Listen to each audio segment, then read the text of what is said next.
Shalom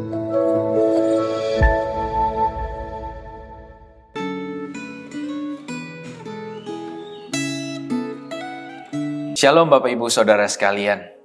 Kiranya damai sejahtera dari Tuhan ada buat setiap kita sepanjang hari ini. Amin. Mari sebelum kita membaca firman Tuhan, kita berdoa terlebih dahulu. Bapak, kami bersyukur ada waktu buat kami boleh mendengarkan firman Tuhan sebelum kami mengawali hari-hari kami. Tuhan, berbicaralah kepada setiap kami, karena kami siap untuk mendengar. Di dalam nama Tuhan Yesus kami berdoa. Amin.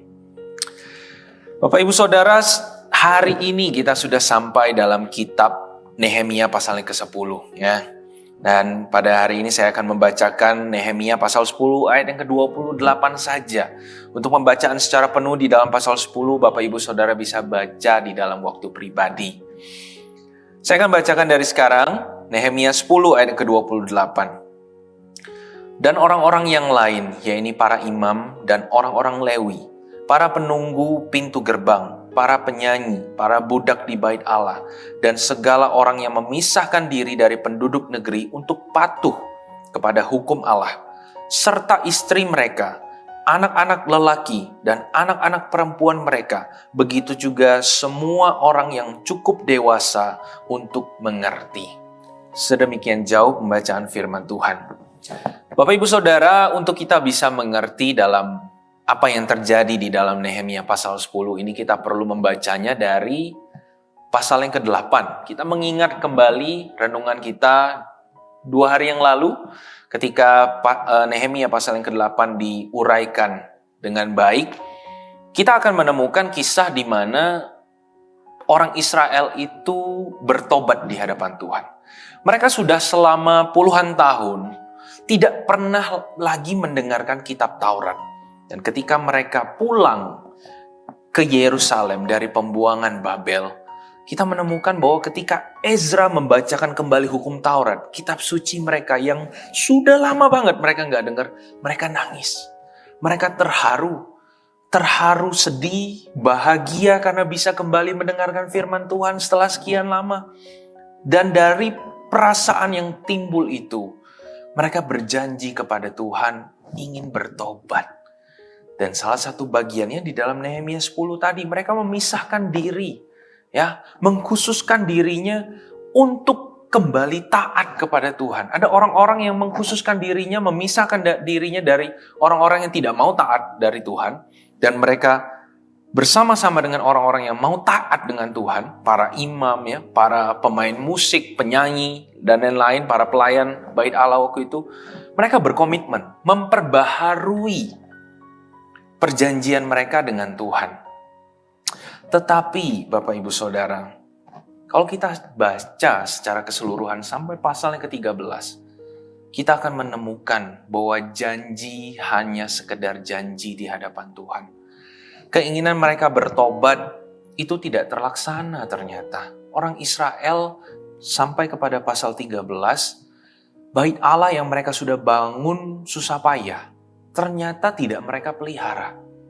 Dan hukum Tuhan yang tadinya mereka bilang kami mau taat sama Tuhan, hukum Sabat aja itu mereka tidak taati. Di hari Sabat mereka bekerja, ada yang pergi ke ladang, ada yang berjualan, ada yang buka toko, buka lapak di tembok-tembok Yerusalem. Nehemia mencatat semua itu. Nah, Bapak Ibu Saudara, janji yang mereka berikan kepada Tuhan tadi di pasal 8 sampai pasal yang ke-10 tadi, itu tidak ditepati.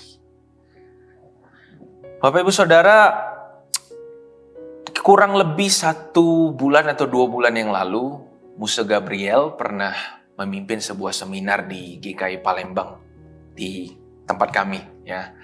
Dan beliau ada menyampaikan sebuah cerita yang sangat saya ingat dan berkaitan dengan peristiwa yang kita simak pada hari ini dari kehidupan orang-orang Israel.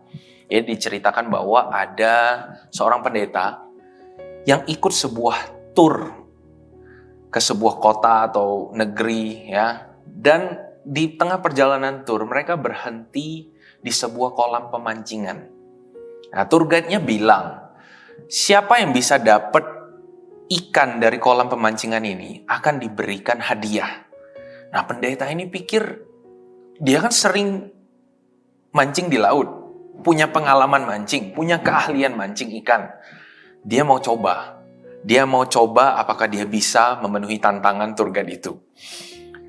Ketika dicoba beberapa kali, Bapak Ibu, dilempar umpannya, nggak dapat ikannya. Yang ada umpannya itu habis ketika ditarik. Dilempar lagi, umpannya habis, tapi ikannya nggak dapat.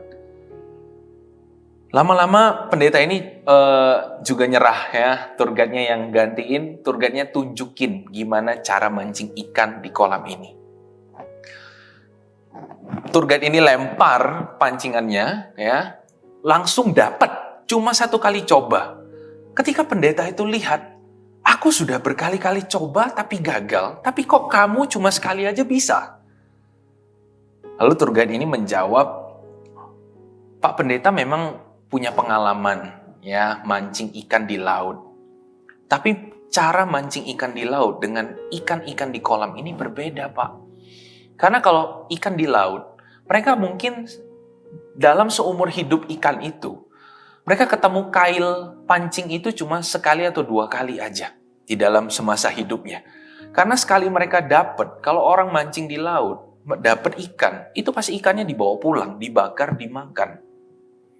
Tapi kalau ikan-ikan di kolam ini, aturan kolam pemancingannya, ikan itu kalau dapat harus dilempar lagi ke dalam kolamnya. Jadi bertahun-tahun mereka hidup seperti itu. Naik turun kolam, bibirnya itu udah doer, mereka udah tahu kalau ada makanan turun dari langit. Itu bukan makanan dari surga, tetapi itu jebakan, kail pancing. Kalau kita gigit hap, pasti kita angkat lagi ke atas. Lama-lama ikan itu belajar. Gak gampang lagi ditipu, gak gampang lagi masuk jebakan. Karena itulah susah mancing ikan-ikan yang sudah belajar. Lalu ketika mendengarkan cerita itu, Pak Pendeta ini mendapatkan satu pengertian. Dia bilang, ikan aja bisa belajar ya, untuk tidak selalu terjebak. Tetapi kok manusia selalu bisa terjebak ketika dijebak oleh iblis masuk ke dalam dosa. Bahkan dosanya dosa yang sama. Bapak Ibu Saudara, cerita ini adalah sebuah teguran ya untuk setiap kita. Bukan cuma untuk orang Israel, tapi juga untuk setiap kita. Dalam kisah yang dituliskan oleh Nehemia, kita tahu orang-orang Israel baru saja keluar dari pembuangan Babel. Kenapa mereka dibuang, dihukum? Karena mereka melakukan kesalahan di hadapan Tuhan. Dihukum 70 tahun, keluar dari Babel, kembali ke Yerusalem. Dengar hukum Tuhan, berkomitmen mau bertobat, jatuh lagi di dalam dosa. Seolah-olah hukuman 70 tahun itu nggak ada apa-apanya. Tapi Bapak Ibu, demikian juga dengan kita. Kita juga seringkali gagal seperti orang Israel, termasuk saya. Ya, kegagalan orang Israel itu mewakili kegagalan umat manusia.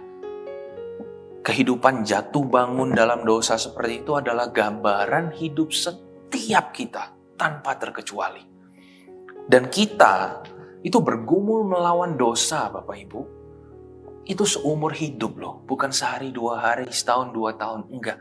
Sampai detik terakhir kita hidup di dunia ini, sampai Tuhan Yesus datang kalau kita masih hidup, kita akan terus bergumul dalam dosa. Baik orang yang mau bertobat, ya seperti orang-orang Israel tadi, ataupun orang yang masa bodoh dengan hukum Tuhan, nggak mau tahu, cuek. Mereka berdua sama-sama berdosa loh. Lalu di mana perbedaannya ya antara dua kubu ini? Perbedaannya, orang yang masa bodoh dengan hukum Tuhan tidak mau bertobat, hidupnya itu makin hari makin hancur karena dosa yang dia pelihara dan dia sukai.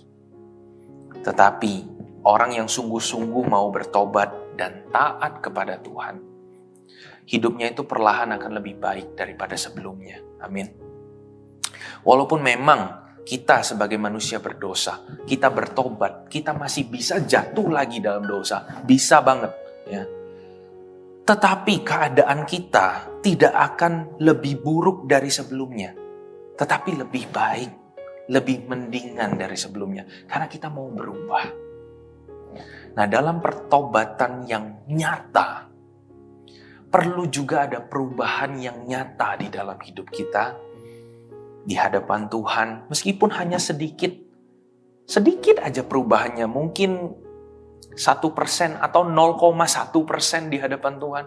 Yang penting ada perubahan dari waktu yang lalu. Maka lama-kelamaan Bapak Ibu, dalam proses pertobatan kita, jatuh bangun kita di dalam dosa, kita lihat hidup kita 5 tahun ke depan, 10 tahun ke depan kalau Tuhan masih kasih kita hidupnya.